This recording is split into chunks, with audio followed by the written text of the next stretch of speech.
Hi, Dr. Donald Jurovich from the University of North Dakota. Today we have part 3 of the geriatric 4Ms category of mind or mentation. Today's presentation is to focus on dementia assessments and to consider medical management when these assessments are screened negative, and also what the action plan would be when they're screened positive. This is part of the Dakota Geriatrics program to try to enhance older adult care through the practice of the geriatric 4Ms. So a little bit of controversy about why we would screen for memory loss on a regular basis. The United States Task Force for Preventive Care says to screen only for memory loss when people admit to memory loss. The problem with that recommendation is that the vast majority of people will not admit to memory loss because of fear of being placed in a nursing home. So you can see how it's set up that we need to be aware of the reticence of the older adult for being identified as having problems with memory. Identification of memory loss is important at many levels. So certainly from a health systems level, and if you're an accountable care organization, we know that Alzheimer's healthcare is twice that of a cognitively intact older adult. The other element is that 85% and sometimes more of acute care costs are spent on futile interventions, and knowing the life expectancy of Alzheimer's patients is really important to help both the patient and the family understand what would when we need to go from curative to palliative care.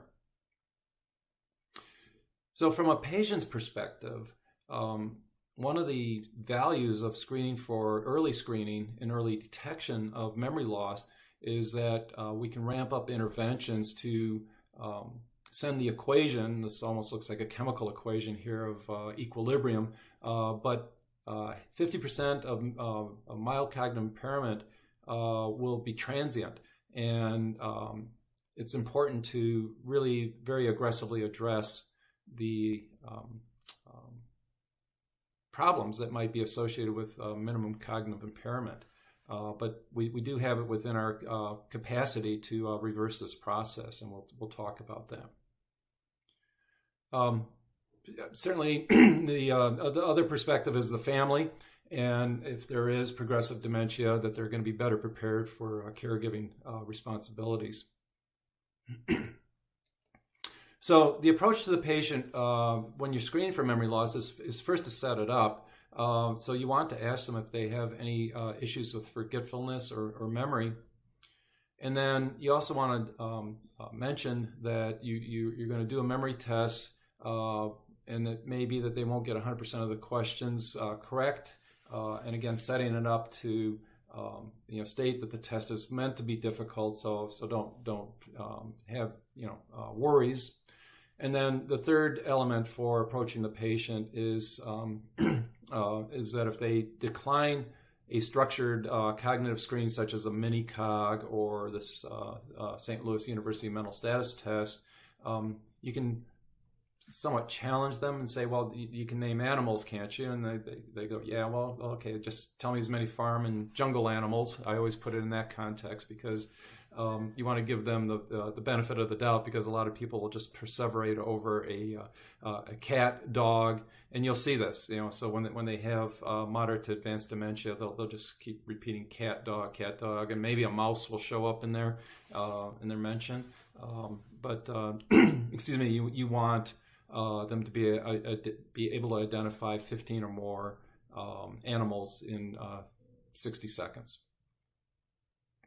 So here's a mention of the quick screening tools. The most popular one is the Minicog because it's highly sensitive and highly specific. There's the Alzheimer's Disease 8 questionnaire, and that actually can be applied as a self-assessment test. There's the subset of the St. Louis University mental status test, and a few online tests that you can use. And again, the the preference is they're all very good, but in the clinical setting, the mini-cog tends to rise to the top for portability and usefulness. So bottom line is that if you get a score of 1 or 2, that would be a positive screen for memory loss, and you'd want to move on. I actually use 3 as a potential cutoff, just because, if people are missing elements of any part of the mini-cog score, it really, for me, raises concern about an underlying condition, whether it be depression or dementia. So this is the form that you can print out if you wish. And again, you get 1 point for each word, and you can see there's different versions here that you can use. Important to stress that the words have to be disparate from each other. They can't be in the same category. So like in version 1 here, you can see you would not want to say banana, apple, pie. I mean, there's too much relationship between those different words. So you want to have a disassociation between the, the mental imagery of each of those words. And so you can see some of the concepts here of word recollection. And then, so you get a point for remembering each of those. The clock draw is actually a way for understanding executive function. And the reason that we ask the patient to draw 10 after 11 is that we can analyze both the left and the right side of the brain for cognitive dysfunction. And I love collecting clocks. Of course, you always have the patient that you ask them to draw a clock, and that they'll give you the digital version of it. So, Mr. Smarty Sponge Pants there. But you can see the different versions of clocks where they may forget the hands of the clock. I don't show here, but there's a skewing where all the numbers are put on one side, and that's always very interesting to revelation, often associated with vascular dementias. The Refusnik, actually I think I spelled this word wrong. It's Refusenik, but it is a real word. And so those patients that are disinclined to do the mini-cog test, they can do the verbal or category fluency. So if a guy was a former mechanic, the patient was a former mechanic, you could say, well, you like cars, race cars, name me all the race cars that you can think of, Dodge, Hemi, Chevy Corvette, something like that. Or you can go into the animal category for sure. So if the memory loss is negative, it is an opportunity to state about preserving brain health in late life, because we know that as people get increasingly older, that they're at higher and higher risk for dementia. So the first one is to emphasize good, tight blood pressure control. Probably the most important factors is number 2, being physically active. Following a healthy diet, I often recommend the MIND diet or Mediterranean diet. So basically, I just tell folks to fruits, vegetables, grains, and fish, and to avoid red meat. Challenge your brain with cognitive stimulation, games, Sudoku, crossword puzzles, and so forth. And then, interestingly, socialization is really another high factor for preventing Alzheimer's dementia. You might ask about different supplementals. You might call them nutraceuticals for neuroprotection. I guess from my read of the literature, not a lot of evidence-based supporting any of these. However, in terms of preclinical studies, turmeric seems to be the most robust intervention. And one study was looking at a primate model where it's 50 milligrams per kilogram help preserve brain health. That translates to for humans, to about 1,000 to 1,500 milligrams twice daily of turmeric. The different tests could be false negative, but here you have the Montreal Cognitive Assessment Test. and the St. Louis University mental status test, which are the preferred tests if the mini-cog is positive. Or alternatively, you might want to use these tests on a highly educated patient where the mini-cog would be too simple of a test for them to fail. These are examples. So the MoCA test there is on the left. I've always enjoyed the MoCA test just because of the identification of these animals, and somebody calling this a pachyderm would be pretty insightful. However, it's been copyrighted, and people have migrated to the St. Louis University mental status exam, which is equivalent and maybe a little bit more sensitive for the identification of mild cognitive impairment. And you can see the scoring here on a 30-point scale. And so if somebody screens positive for memory loss, you want a three-pronged approach to address in your action plan about functional problems, the neurologic problems, and behavioral problems. And of course, the functional problems of urinary incontinence, for example, is the most common reason that people get admitted to nursing homes, and as well as behavioral problems. So in terms of your physical exam, be mindful of some of these elements that might indicate that it's not Alzheimer's, so such as an upward gaze paralysis might indicate progressive supranuclear palsy.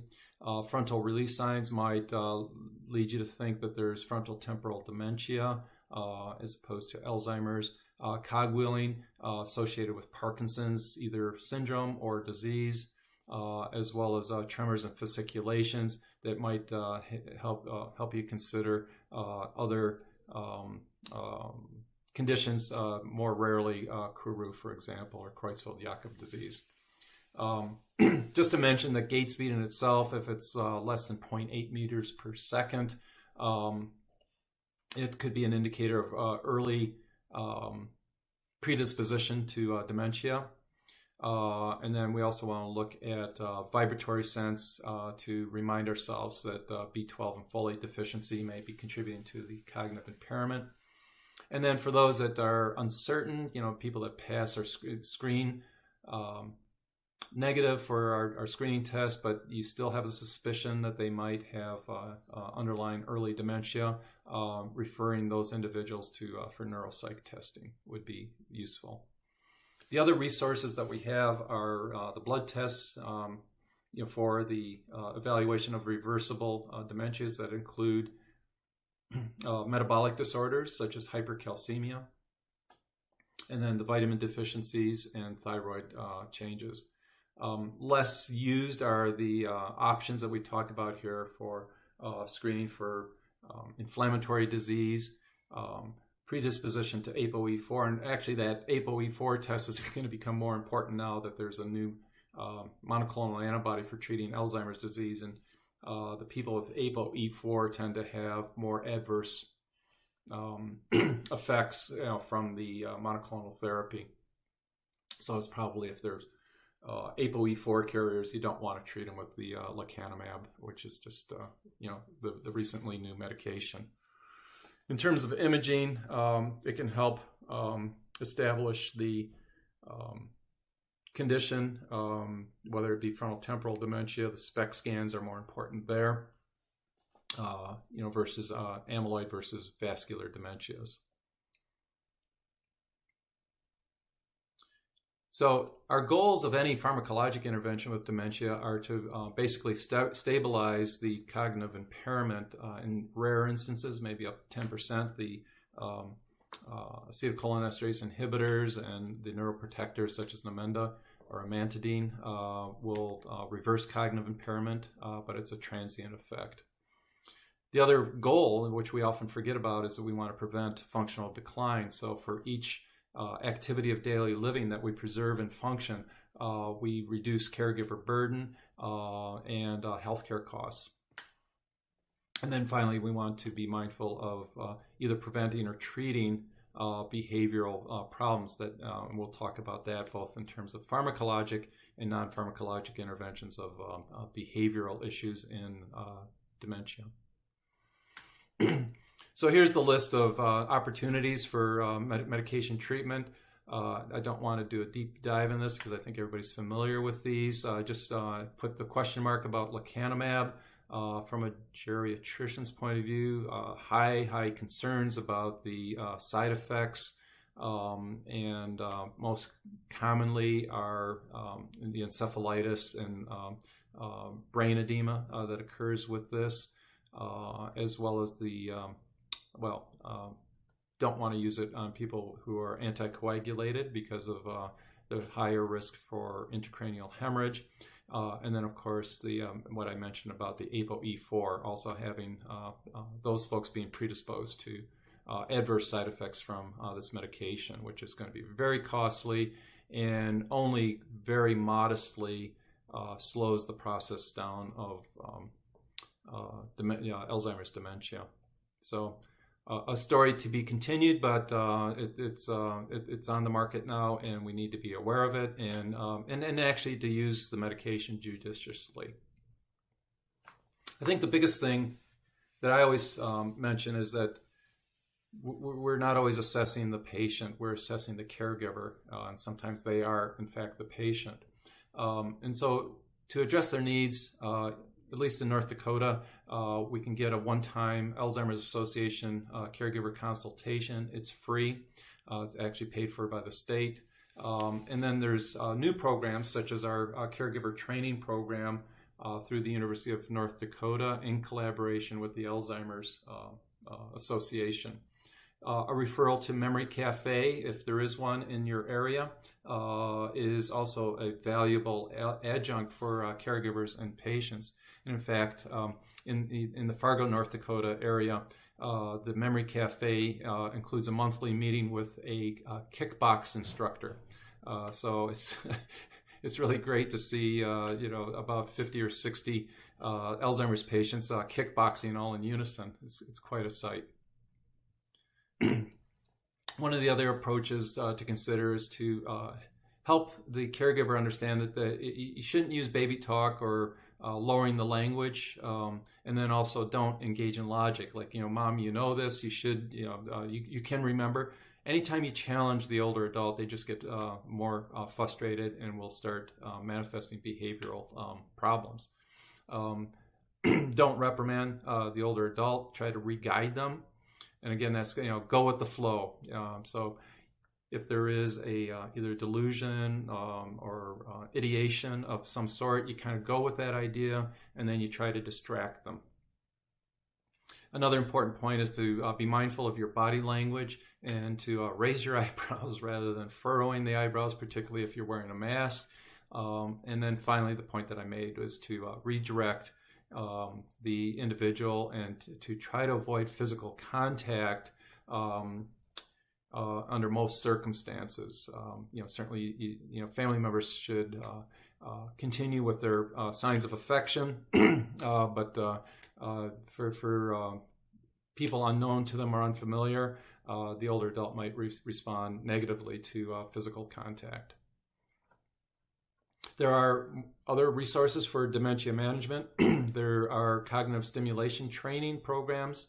Certainly a social work consult is valuable. I, as a geriatrician, really like the idea of geriatrics consultation.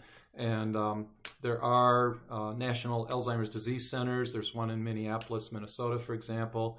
And those sometimes could be good referrals for middle-aged and young older adults, those that are under the age of 65. And then, I wanted to mention the FAST for staging. You can download this from a Google search if you wish, and it will help you stage dementia and provide a point in scoring where you can identify a transition to palliative care. So just to summarize, we want to use rapid screening for memory loss at least annually, or if there's a change in cognitive status, and then we want to document those results. In terms of the screen negative, opportunities exist for discussing brain health. And then if it's screen positive, we want to manage the dementia by that three-prong effect or impact of looking at their function, neurologic changes, and behavior, really emphasizing their fall risk, wandering risk, gun safety risk, driving safety risk. So there's a whole checklist that we need to consider and be mindful of. I recommend using the SLUMS test for dementia patients biannually to monitor the progress. Some people say quarterly, but I think if you get an indication as to the rate of decline or stabilization, very, very important for letting both the patients and the caregiver know. And then the final point is to make the referrals. And so we want to give, importantly, caregiver training.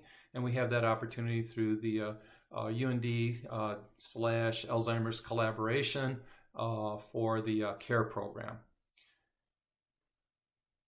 So in conclusion, I would like to thank you for considering both the assessment and management plan for dementia. And I hope that these are applied on a regular basis with each clinical encounter. Thank you.